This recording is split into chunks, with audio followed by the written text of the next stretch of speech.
IQ level बढ़ाने के लिए हम आपको बताए भी थे, दिमागी खाइए अच्छा रहा। आईक्यू लेवल बढ़ाने के लिए सोने से पहले का आधा घंटा बहुत जरूरी होता है। सोने से पहले आधे घंटे दिन भर में जितना काम किए उसको सुबह से रात तक दें। 21 दिन के अंदर अगर आपका दिमाग कभी किसी चीज को रिवाइज मार दिया ना, तो फिर वो भूलने नहीं देगा अगले 2 महीने तक।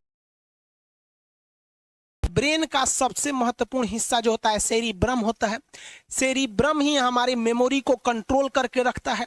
जिसकी मेमोरी अच्छी होती है उसे पढ़ाई लिखाई की चीजें, हर चीजें याद रहती हैं। तो इसको नापने का भी कोई ना कोई एक यूनिट होना चाहिए ना। जैसे हम आपको गेहूं देंगे तो तुरंत ही उसको किलो में नापिएगा, चावल देंगे तो किलो में नापिएगा, कपड़ा देंगे तो मीटर में नापिएगा, गैस देंगे तो वॉल्यूम में नापिएगा, एमएल में नापिएगा, लीटर में पानी नापिएगा। उसी तरह से हम कितना देर याद रखते हैं इसको काटेक्स में नापते हैं। जिसका काटेक्स ज्यादा है उसको कहते हैं कि ससुरा बहुते इसका दिमाग तेज है, यानी इसका आईक्यू लेवल ज्यादा है। और जिसका काटेक्स यानी याद रखने की क्षमता कम है उसे कहते हैं कि इसका काटेक्स कम है, यानी आईक्यू लेवल इसका कम है। समझ में आ गया कि नहीं आ गया? किसी को दिक्कत? अब हम आपको एग्जांपल देते हैं। आपकी लाइफ में बहुत सारे टीचर आए होंगे। कुछ टीचर आपको नोट्स खोल के पढ़ाते हैं। कोनो किताब उताब नहीं है जी? हाँ, कोनो किताबें ना है, एक खाता बुक वे देना यहाँ, इसी को समझा देते। देख, एक हिसाब किताब वाला किताब है। दिवाली के समय हिसाब किताब फाइनल होता है ना, सबका सैलरी उलरी का। तो कुछ टीचर को देखिएगा ना, तो ऐसे एक किताब लेके रखे रहेंगे लोग और इसी में देख के पढ़ा देंगे। बाबू देखो, नर्वस सिस्टम का 2 पार्ट होता है, 2 ना 3 होता है। नर्वस सिस्टम का 3 पार्ट होता है। ऐसे लोगों का मतलब, ये खाता बुक रख दो भाई, इसका हिसाब दिवाली में हो जाएगा। तो ये ऐसे लोगों का इस आईक्यू लेवल कम है। लेकिन कुछ लोगों को देखेंगे आप, उनको किताब उताब से मतलब नहीं होता। जैसे आप इलाहाबाद यूनिवर्सिटी कभी जाइए तो देखिए, या बड़े टीचर आईआईटी वगैरह जाएंगे, बहुत एकदम टीचर आते हैं आराम से, कोई नोट सोर्स कुछ नहीं, आया पढ़ा रहा है, चालू किया, एकदम मस्त इंजॉय करके चला गया। तो इनका आईक्यू लेवल ज्यादा होता है। आईक्यू लेवल बढ़ाने के लिए हम आपको बताए भी थे, दिमागीन खाइए अच्छा रहा है।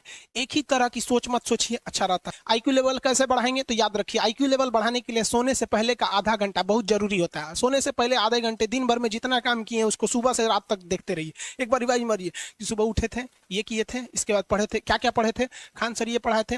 आप कहीं मैथ पढ़े होंगे, उसको सोचिए मैथ में क्या पढ़ाया गया था, खटाखट खटाखट।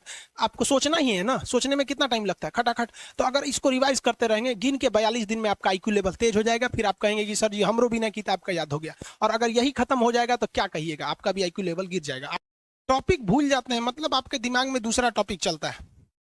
आप लाइफ में किसको किसको आई लव यू बोले हैं, कभी भूले हैं? नहीं।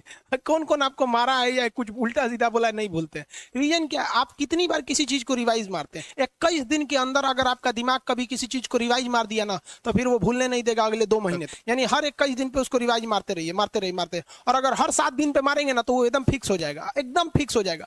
हम लोग को क्या है भैया, दिन रात पढ़ाते पढ़ाते पढ़ाते पढ़ाते आदमी पगला जाता है। इसलिए अब कोई नींद में भी पूछेगा, खान सर स्वायत्त तंत्रिका तंत्र किसे कहेंगे? स्वायत्त में कुछ नहीं आएगा, ये आ जाएगा आपका सिंपैथेटिक और पैरासिम्पैथेटिक, बस यही आ जाएगा। क्यों इतना जल्दी जल्दी जल्दी जल्दी रिवाइज मारा आदमी कि ये हमारा सब कॉन्शियस माइंड में घुस गया है। सब कॉन्शियस, देखिए कॉन्शियस माइंड उसे कहते हैं जिस पर हमारा कंट्रोल रहता है। जैसे हमसे कोई पूछेगा कि आप भी अगर पूछेंगे कि खान सर जो 1 हफ्ता क्लास नहीं लिए थे कहाँ थे, तो हम सोचने लगेंगे ये स्टूडेंट है, इससे हर बात क्या बताएगा आदमी कि किस डॉक्टर के पास थे, कहाँ गए थे। नॉर्मल बोल देंगे बाबू थोड़ा सा मेडिकल हेल्थ इशू था इसलिए चले गए। लेकिन अगर मम्मी पापा पूछेंगे तो उनसे हर चीज बताएंगे। तो जो चीज हमारे कंट्रोल में नहीं रहता है वो उसे क्या कहते हैं, सब कॉन्शियस माइंड। जैसे कोई हमारा नाम पूछेगा, खटाक से बता देंगे खान सर, समझ में आ गया कि नहीं? ओरिजिनल नाम तो आपको भी नहीं बताते हम लोग यहाँ पे। तो सब कॉन्शियस माइंड में घुसा दीजिए जो चीज। जैसे आप स्टेशन पे उतरिए या बस स्टैंड पे उतरिए, अपने घर जाने के लिए कभी रास्ता याद किए हैं? हाँ, इसके बाद दाहिने मुड़ना है, बाएं मुड़ना। आप फोन पे बतियाते भी चले जाते हैं। तो जब कभी किसी चीज को बहुत बार रिवाइज मार देते हैं तो वो चला जाता है सब कॉन्शियस माइंड में, फिर आपको याद करने की जरूरत नहीं है। सपना कैसे आता है? जब आपकी नींद अच्छी नहीं होती है, तब नींद प्रॉपर लिया कीजिए।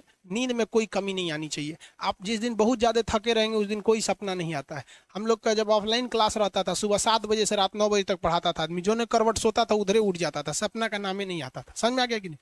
जब भी आपके बॉडी में ऑक्सीजन की कमी आएगी वो चीज दर्द करने लगेगा। जैसे आप दौड़ेंगे तो आप सांस ज्यादा नहीं ले पाते, ऐसे लेते हैं तो बॉडी में सांस नहीं पहुंच पाता और हाथ पैर में आपके लैक्टिक एसिड जम जाता है, जिसलिए दर्द करने लगता है। तो जब कभी भी मेहनत करने लगेंगे या फिर दब हो जाएगा तो ब्रेन दर्द करने लगता है। दूसरा, कोमा क्या होता है? ब्रेन हमेशा वर्किंग करते रहता है, अगर वो रेस्ट में चला गया तो उसी को कोमा कहते हैं। अब परमानेंटली रेस्ट में चला गया तो मरिए जाएंगे। बेहोशी में क्या होता है कि ब्रेन और स्पाइनल कॉर्ड का संपर्क टूट जाता है, ब्रेन और स्पाइनल कॉर्ड का संपर्क टूट जाता है तो उसी को क्या कहते हैं? बेहोश हो गया है। पानी उनी छिड़केंगे ना तो स्पाइनल कॉर्ड में उसमें संपर्क जुट जाएगा, लेकिन ब्रेन और स्पाइनल कॉर्ड काम ही नहीं कर रहे हैं तो कोमा में चले गए। कोमा को हाफ डेथ कहा जाता है, आधा मरा हुआ व्यक्ति है। जो व्यक्ति कोमा में चला जाता है ना, कोई जरूरत नहीं है, जरूरी नहीं है कि वापस आएगा ही आएगा, लेकिन बेहोश है तो कोई दिक्कत नहीं, पानी फेंकिए मार देगा। उसको कहते हैं लोग बिहार में, लोग दांत लग गया, फीट मार दिया, पानी फेंकिए सही हो जाता है।